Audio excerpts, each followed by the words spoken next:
Hello students, maths class में आपका स्वागत है।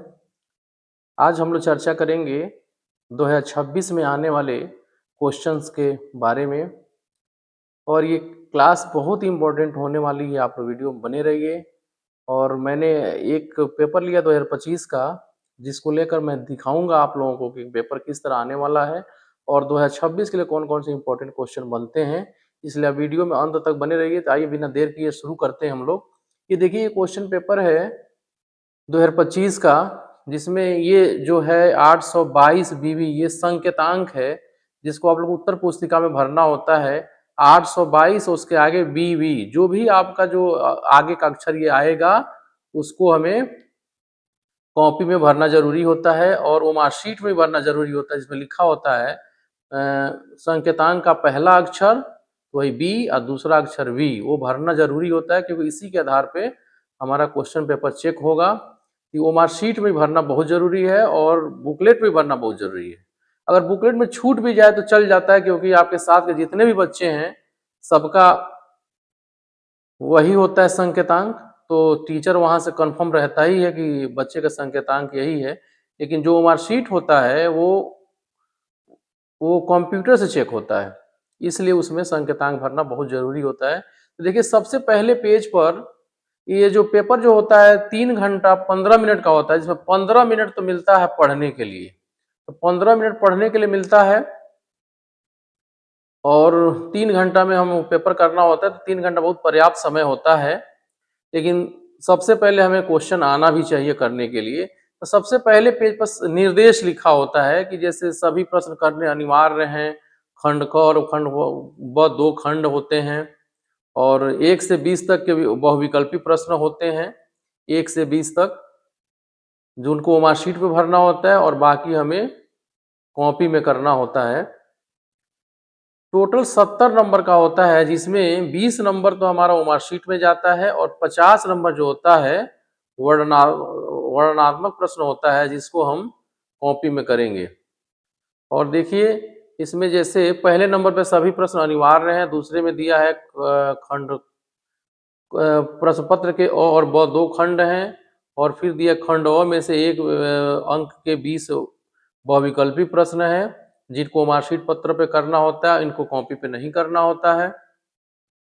उसके बाद चौथे नंबर पर दिया उमार उत्तर पत्रक अंकित किए गए जाने के पश्चात उसे नहीं काटे तथा इरेजर व्हाइटनर आदि का प्रयोग न करें। बिल्कुल भी इरेजर और व्हाइटनर का प्रयोग नहीं करना होता, नहीं तो वो मार्कशीट निरस्त हो जाता है। और उसके खंड ब में जो 50 अंक हैं वो वर्णनात्मक प्रश्न है, यानी डिस्क्रिप्टिव प्रश्न रहेंगे, जिनको कॉपी पे करना रहेगा। और उसमें कुल 5 प्रश्न होते हैं, जिसमें अति लघु उत्तरी, लघु उत्तरी और दीर्घ उत्तरी प्रश्न होता है। तो आप तो निर्देश पढ़ के समझ ही जाएंगे। तो आइए हम लोग क्वेश्चन देखते हैं कि किस किस तरह के क्वेश्चन आए हैं और ये भी डिस्कस करेंगे कि और किस तरह के क्वेश्चन पूछे जाएंगे। और जो क्वेश्चन इस पे समझाने वाला होगा मैं समझा दूंगा, उसके बाद बोर्ड पे मैं करके पूरा क्वेश्चन को दिखाऊंगा। तो आप लोग वीडियो में बने रहिएगा। तो देखिए, इसमें पहला क्वेश्चन है। जो जो क्वेश्चन इसमें हो जाएगा मैं इसमें समझा दूंगा, उसके बाद हम लोग करेंगे बोर्ड पे सॉल्व करने वाला क्वेश्चन करेंगे। पहला क्वेश्चन है, एक परिमेय संख्या और एक अपरिमेय संख्या का योग होता है। देखिए, परिमेय और अपरिमेय संख्या के योग को हम अपरिमेय ही बोलते हैं, इसलिए ऑप्शन नंबर डी करेक्ट हो जाएगा। Option number D. इसके बाद है दूसरा नंबर, 156 का अभाज्य गुणनखंड होगा। तो या तो अभाज्य गुणनखंड कर लीजिए या इसी में देख लीजिए किन संख्याओं का गुणा करने से 156 आ जा रहा है। तो पहले में अगर गुणा करते तो 13 3 39 दूनी 78 78 आएगा। तो 156 का ये गुणनखंड नहीं है। और जो बी वाला ऑप्शन है, 2 का स्क्वायर 4 हो जाएगा, 4 3 12 और 12 में 13 का गुणा करेंगे 156 आ जाएगा। इसका बी वाला ही ऑप्शन करेक्ट हो जाएगा। इसके बाद आता है तीसरा नंबर, 3x + 5y = 7/3 हो तो x रेशियो y का मान होगा। अब देखिए, यहाँ भी 4 ऑप्शन दिया हुआ है, तो इसको हम सॉल्व करेंगे। हम तो इसका क्रॉस गुणा कर लीजिए तो आ जाएगा 3 त्रिका 9x आ जाएगा, 9x प्लस 3 × 5 = 15y आ जाएगा और उसका 7 में क्रॉस गुणा करेंगे तो आ जाएगा 21 एक्स और फिर आएगा 7 पचे माइनस 35y आ जाएगा 35y। और जब x को x के तरफ ले जाएंगे y को y की तरफ ले जाएंगे तो 15 और हो जाएगा प्लस 15 प्लस y। अब इसको काट दें तो ये किससे कटेगा 2 से 25 बार में और 2 से 6 बार में। फिर अब कोई किसी 25/6 25/6 पहला वाला ऑप्शन करेक्ट हो जा रहा है। इसके बाद है चौथा नंबर समीकरण 3x square minus 2x plus 1/3 बराबर 0 का व्युत्कर होगा। अब देखिए व्युत्कर निकालना है तो यहाँ पे ये भिन्न में दे दिया है तो सबसे पहले इस भिन्न को हटाना चाहें तो हम क्या कर दे 3 से गुणा कर दे पूरे समीकरण में तो कितना आ जाएगा 3 से गुणा कर देंगे तो 9x square minus 6x plus 1 equal to 0 हो जाएगा। पूरे इक्वेशन में हमने 3 से गुणा कर दिया। अब व्युत्कर का फॉर्मूला होता है d equal to B square minus 4ac। अब इसी का मान निकालना है d बराबर बी स्क्वायर माइनस 4ac होता है तो b का मान है -6 का स्क्वायर माइनस 4, a का मान है 9 और c का मान है 1 तो 36 माइनस 36 आ जाएगा 0। इसका तो ए ऑप्शन सही हो जाएगा, इसका ए ऑप्शन सही हो जाएगा। इसके बाद पांचवा नंबर है निम्नलिखित सारणी का माध्य ज्ञात कीजिए। तो माध्य ज्ञात करना है तो इसके लिए तो इसको चलिए हम बोर्ड पे करा देंगे। इस क्वेश्चन को थोड़ा सा बड़ा है, पेपर पे करने में दिक्कत होगा, समझने में प्रॉब्लम आएगी। इसके बाद है छठवां क्वेश्चन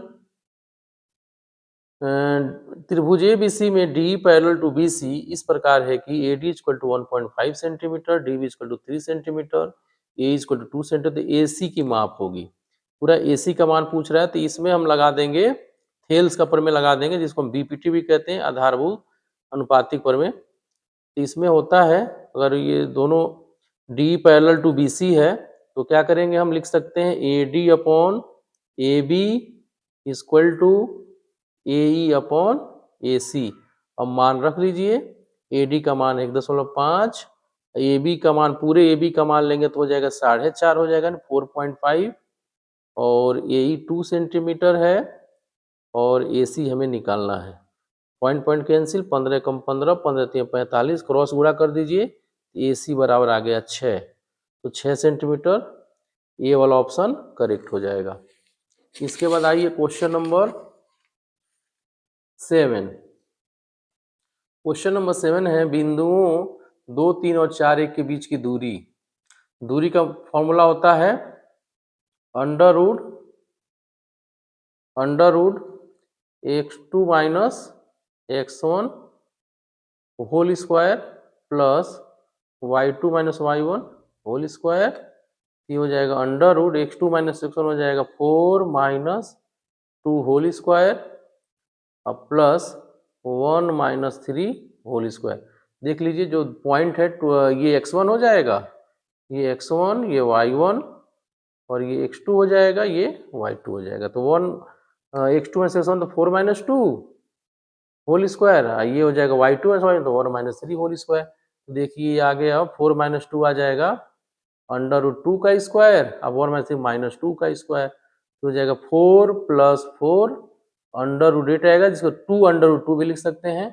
तो ऑप्शन नंबर बी करेक्ट हो जाएगा। इसके बाद है क्वेश्चन नंबर 8 द्विघात समीकरण 3x square minus 12x plus m बराबर 0 के मूल बराबर तो m का मान ज्ञात करिए। मूल बराबर का कंडीशन होता है b स्क्वायर माइनस 4ac 0 के बराबर। इसमें b क्या है -12 है, 12 का स्क्वायर माइनस 4, a है 3 और c का मान है m। अब इसको सोल्व कर दीजिए, ये 12 का स्क्वायर 144 हो जाएगा और माइनस 4 3 12 m आ जाएगा बराबर 0। उधर पक्षांतर करेंगे तो 12m बराबर आ जाएगा 144 तो m बराबर आएगा 144/12 आ जाएगा। 12 बरही में 144 तो m का मान आ जाएगा 12। ऑप्शन नंबर सी करेक्ट हो जाएगा। इसके बाद 9वां क्वेश्चन है 15 और 25 का HCF 5 है तो उनका LCM होगा। सबको पता है संख्याओं का जो गुणनफल होता है HCF इंटू LCM के बराबर होता है। इसमें देखिए संख्या है 15 और 25, तो 15 25 ले लिया और HCF है 5, LCM निकालना हमें, तो LCM बराबर हो जाएगा 5 इधर आएगा तो 5 से भाग हो जाएगा, 5 से 15 25 से 75 आ जाएगा, तो बी वाला ऑप्शन करेक्ट हो जाएगा। इसके बाद देखिए 10वां क्वेश्चन, AP 3 1 -1 -3 के लिए सर्वांतर होगा। सर्वांतर सबको पता है, किसी भी पद में से जस्ट उसके पहले वाले पद को घटा दिया जाता है, तो सर्वांतर क्या हो जाएगा, दूसरे पद में से पहले पद घटा दीजिए, 1 -3 कितना आ जाएगा, -2 आ जाएगा, तो ऑप्शन नंबर ए करेक्ट हो जाएगा। इसका देख रहा हुआ है निम्नलिखित सारणी का माध्यक वर्ग याद करिए।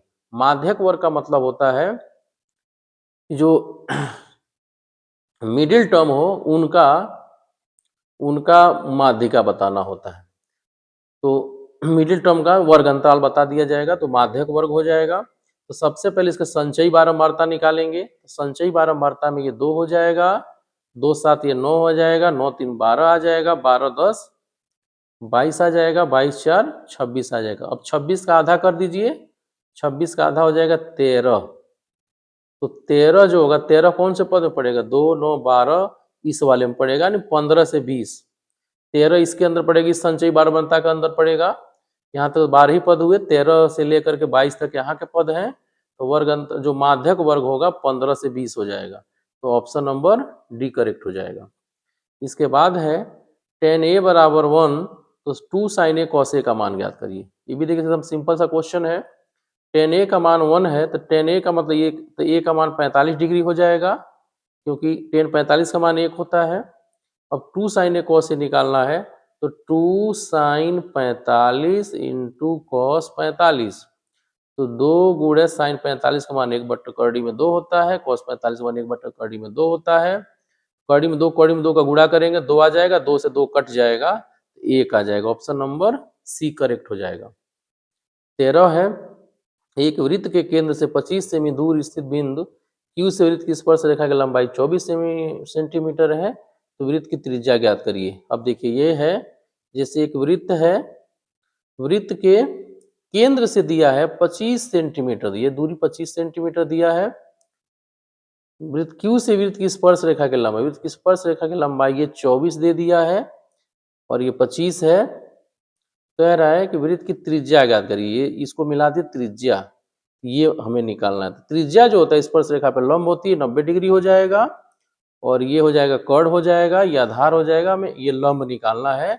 इसको सोल्व करेंगे तो आ जाएगा 7 आ जाएगा, जैसे कर्णी में 25 का स्क्वायर माइनस 24 का स्क्वायर, 25 का स्क्वायर हो जाएगा 625, 24 का स्क्वायर हो जाएगा 576, घटाएंगे तो अंडर 49 आ जाएगा, 49 का वर्गमूल आएगा 7, तो ऑप्शन नंबर ए करेक्ट हो जाएगा। 13 तक क्लियर हो गया। अब आइए 14वां क्वेश्चन है, एक मीनार की ऊंचाई 20 मीटर है, जमीन पर बनने वाली इसकी छाया की लंबाई 20 कड़ी में 3 है, तो उसका उन्नयन कोण, जैसे मीनार है और कह रहा है कि मीनार की ऊंचाई 20 मीटर है, ये 20 मीटर है और छाया की लंबाई दिया 20 कड़ी में 3, ये 20 कड़ी में 3 है, तो ये उन्नयन कोण, ये कोण पूछ रहा है, ये कोण, ये कोण थीटा मान लीजिए, तो लंब है ये आधार है, तो लंब और आधार में क्या हो जाएगा, टेन थीटा आएगा, टेन थीटा बराबर आएगा 20 लंब बटा आधार, 20 कड़ी में 3, 20 से 20 कट जाएगा, तो टेन थीटा बराबर आ जाएगा 1/कड़ी में 3, तो थीटा 30 डिग्री आएगा, क्योंकि टेन 30 का मान 1/कड़ी में 3 होता है, तो ऑप्शन नंबर ए करेक्ट हो जाएगा। इसके बाद है 15वां क्वेश्चन, 14 सेंटीमीटर त्रिज्या के वृत्त की चाप, वृत्त का एक चाप उसके केंद्र पर 30 डिग्री का कोण अंतरित करता है, तो संगत त्रिज्यखंड का क्षेत्रफल होगा। देखिए यहाँ पे भी त्रिज्यखंड का क्षेत्रफल जो होता है पाई आर स्क्वायर थीटा अपॉन 360 होता है, तो यहाँ पे है पाई 22/7, आर का मान 14 गुणे 14 और थीटा 30 डिग्री है, बटा 360 कर दीजिए। अब इसको हल करना है, 7 एक कम 7 दूनी 14 और 30 से ये कट जाएगा, 30 का 0 0 12 बार में कट जाएगा, और 2 एक कम 2 ये 6 बार में कट जाएगा, फिर 2 7 14, फिर 3 बार में कट जाएगा, 22 7 154/3 आ रहा है, तो ऑप्शन नंबर सी करेक्ट हो जाएगा। अब इसके बाद देखिए 16वां नंबर है, जोकर के टोपी का आकार होता है, तो जोकर के टोपी शंकु के आकार का होता है, तो ऑप्शन नंबर बी हो जाएगा। शंकु आकार, आप लोग शंकु पढ़े हैं, इस आकार का जो होता है टोपी जोकर का, तो इसको शंकु बोलते हैं, तो शंकु आकार हो जाएगा। इसके बाद है 17वां, कल्पित माध्य विधि और पग विचलन विधि का सरलीकृत रूप है। कल्पित माध्य विधि और पग विचलन विधि का सरलीकृत रूप क्या है? ये है संयुक्त विधि, सरल विधि, प्रत्यक्ष विधि। इसका इंग्लिश वर्जन देख लीजिए, इसका इंग्लिश वर्जन में दिया है, कौन सा क्वेश्चन है? Question number 17। The assumed mean method and step division method are just simplified form, assumed mean method and step division method are just simplified form of, से ये किसका? डायरेक्ट मेथड का होता है, डायरेक्ट मेथड। तो जो direct यानी प्रत्यक्ष विधि होता है उसी का ये सरलीकृत रूप है, इसलिए ऑप्शन नंबर बी करेक्ट हो जाएगा। इसके बाद है कुछ परीक्षणों का माध्य 15 तथा माध्यिका दिया है 24 है, तो बहुलक होगा। देखिए इसमें फॉर्मूला जो होता है बहुलक यानी mode equal to 3 median minus 3 median minus 2 mean, बहुलक बराबर 3 गुणे माध्यिका और माइनस 2 गुणे माध्य, तो 3 गुणे माध्यिका कितना है? 24 है, और 2 गुणे माध्य है 15, तो ये हो जाएगा 72 और माइनस 30, 72 से 42 आ जाएगा। इसका मतलब ऑप्शन नंबर डी करेक्ट हो जाएगा। और 19वां नंबर है, जब एक पासे को एक बार फेंका जाता है तो सम संख्या प्राप्त होने की प्रायिकता, तो सम संख्या जो पासा फेंका जाएगा तो पासा में आने की कुल कितनी संभावनाएं होती हैं? 6 संभावनाएं होती हैं, या तो 1 आए या 2 आए या 3 आए, 4 आए, 5 आए या 6 आए, 6 संभावना है। इसमें सम जो होता है 2 4 और 6 होता है, तो प्रायिकता होता है कि जो चीज यानी पॉसिबल आउटकम्स और upon total number of outcomes, जो जितनी पॉसिबिलिटी पूछ रहे थे, 3 सम संख्याएं होती हैं और कुल संभावनाएं 6 होती है, तो उसको नीचे रखिए, 3 एकम 3, 3 1/2 आ जाएगा। इसका मतलब बी ऑप्शन इज करेक्ट। अब इसके बाद लास्ट क्वेश्चन देखिए, अच्छे प्रकार से फेंटे हुए ताश के 52 पत्तों में से एक पत्ते को यादृच्छिक निकालने पर पत्ते रानी होने की प्रायिकता ज्ञात करिए। तो सबसे पहले 52 पत्तों में से रानी निकाला जा रहा है, तो रानी कितने होते हैं? ये देखिए, जब रानी का जो पत्ता होता है कितना होता है, तो पत्तों की संख्या में जो क्वीन जो होता है 4 होता है, क्वीन 4, रानी का जो पत्ता होता है 4 होता है, सबको पता होगा। जैसे एस होता है, इक्का, इक्का भी 4 होता है, किंग भी 4 होता है, अजय गुलाम भी 4 होता है, और रानी यानी क्वीन, क्वीन भी 4 होता है। तो इसमें हो जाएगा 4/52, 4 जो टोटल आउटकम से 52 है, 4 रानी की संख्या है, इसका जो सरलतम रूप हो जाएगा 1/13 हो जाएगा। तो इस तरह से हम लोगों ने विकल्पीय प्रश्न को कर लिया है। और जितने भी अति लघु उत्तरीय और लॉन्ग के क्वेश्चन है वो आएंगे सेक्शन बी में, तो सेक्शन बी हम लोग करेंगे, इसको बोर्ड पे सॉल्व करेंगे। देख लीजिए किस स्टैंडर्ड का क्वेश्चन है, तो इसको समझना बहुत जरूरी है। उसके बाद हम लोग करेंगे बोर्ड पे, आइए बोर्ड पे आगे क्वेश्चन देखते हैं। ठीक है, तो पहले इतना आप लोग समझ लिए। ठीक है, धन्यवाद।